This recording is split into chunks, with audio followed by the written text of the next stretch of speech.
Hello and welcome to the most hardworking airgun reviewer here on YouTube, Andy's Airguns Reviews. Now today's review is not particularly a new out gun, just one that caught my eye the last time I was in Draper's. Because firstly, it was from Milbro, who can be the more budget end of the market, but with surprising quality. And the fact that it is also a replica of one of my all-time favourite guns, a Beretta 92.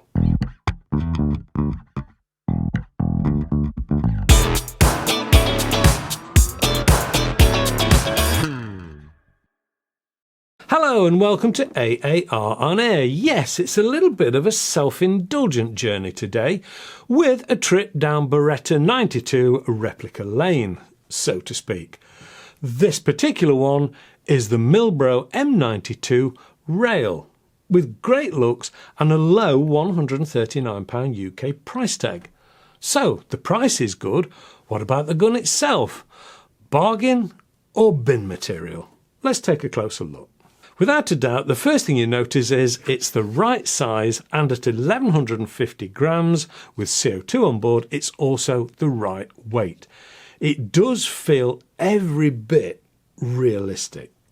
It was in fact the striking look that attracted me to it initially, with the light metal grey colour and the machined sides of the top slide. So far so good, but they then decided to laser etch M92 Rail along the same nicely machined slide.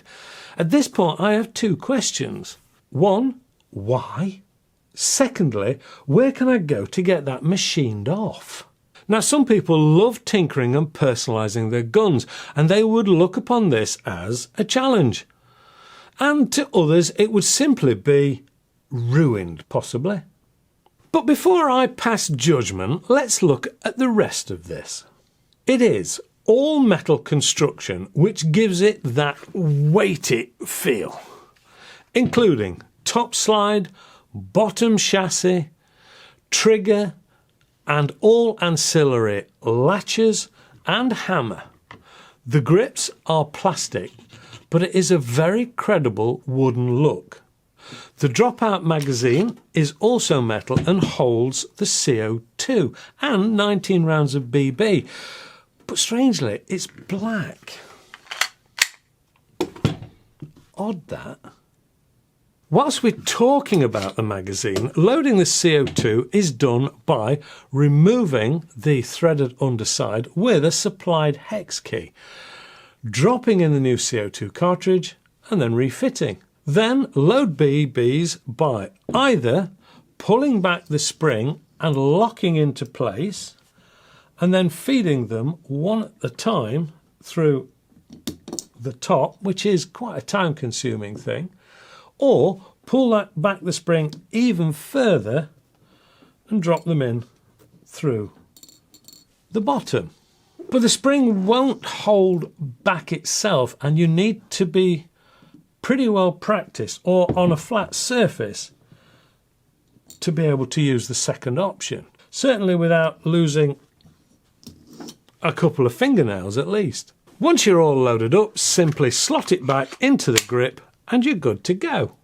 The pistol has fixed and open front and rear sights, which, being fixed of course, are non-adjustable. But there is a rail underneath to put a laser or the like if you prefer. The safety is thumb operational for either left or right-handed shooters and is only able to be applied if the gun is actually cocked. Which to me is a little worrying, because this is dual action and means it is still possible to fire this thing. And so, being able to apply the safety would be pretty beneficial as far as I'm concerned. This also has a third position, which is downwards, which suddenly gives me a feeling of the KWC 92 version, because it also has the same. But that's because in certain countries they're allowed full auto. And this is what the third position is used for. Not in the UK though, semi-automatic only. This is field strippable simply by pushing through the pin on the far side, sliding the barrel forward. Refitting is the reverse.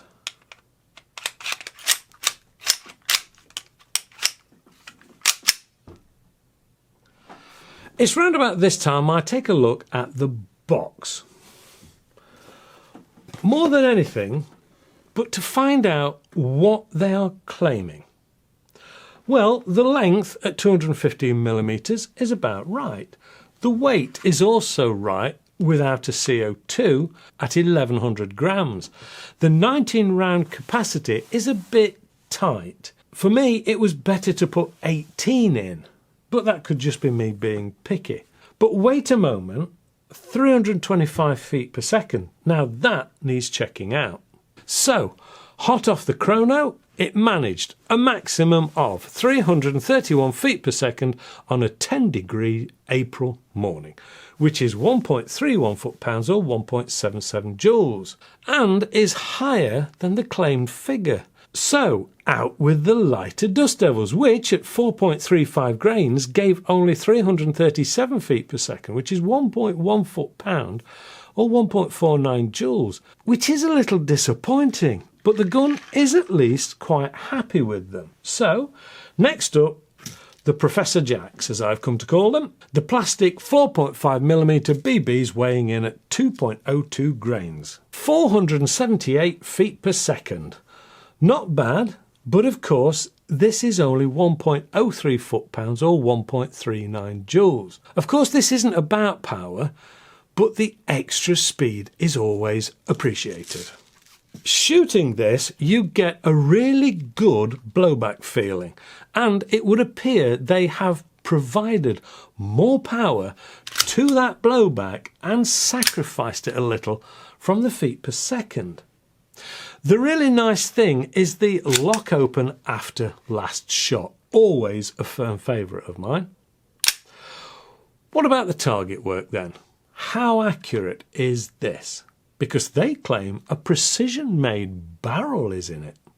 So, here goes.